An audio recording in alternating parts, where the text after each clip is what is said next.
কুমিল্লা বিভাগ হবে ওই দিন তোমরা আমাকে যে অসম্মানগুলো করছো ওই সবগুলো অসম্মান আমার গায়ে ফুল হয়ে ছিঁড়ে আসবে, বুঝছো? যেদিন কুমিল্লা বিভাগ হবে এই দিনে ইসরাত জাহান মৃত্যুর চোখের পানিগুলা কুমিল্লার মানুষ মনে রাখবে। তোরা মনে রাখলে রাখ, না রাখলে নাই। আমার কুমিল্লার মানুষ জানে আমি কুমিল্লার জন্য কি করছি। কুমিল্লার রকাপু এমনি বলে না, আমার কুমিল্লায় আমার মানুষ আমাকে কতটা। তোমরা যারা আজকে নোয়াখালী নিয়ে এত এগুলা করছো, আমাকে ছোট করছো, তোমাদের কাউকে তো তোমার নোয়াখালী কয়জন চিনে? আসো আমার কুমিল্লায়, রকাপু কইলে কয় হাজার মানুষ চিনে, বুঝছো? রকাপু কইলে কয় হাজার মানুষ চিনে। তোমরা আমাকে একটা মেয়ে পাইয়া ইচ্ছা মতো করতেছো, নিজেরা ভাবতেছো না জানি কি। আরে তোর এই আচরণ দেখলে তোর আশেপাশের একটা মেয়ে বলবে যে সে একটা মেয়ের সাথে এরকম করতেছে, না জানি সে আমার সাথে কি করে। ভাই শোনো, মনুষ্যত্ব ভুইলা যাইও না, ঠিক আছে? তুমি তোমার অধিকার চাও, আমারও তোমার অধিকার চাওয়ার রাইটস তোমার আছে, আমার অধিকার চাওয়ার রাইটস আমার আছে। বাংলাদেশে 64টা জেলা আছে, 64 জেলার নাগরিকের অধিকার আছে যে তাদের জেলা বিভাগ চাই।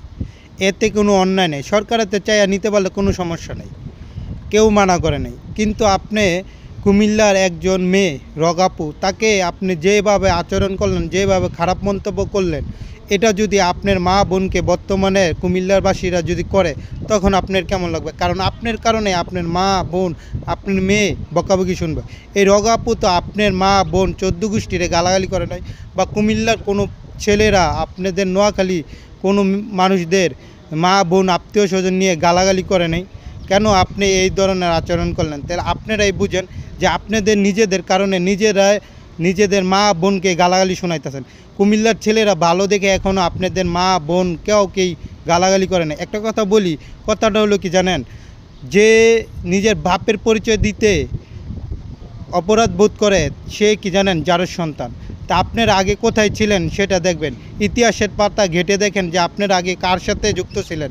এখন আলাদা একটা নাম দেওয়া হয়েছে দেখে আপনারা আপনার বাপের নামটা ভুলে যাবেন।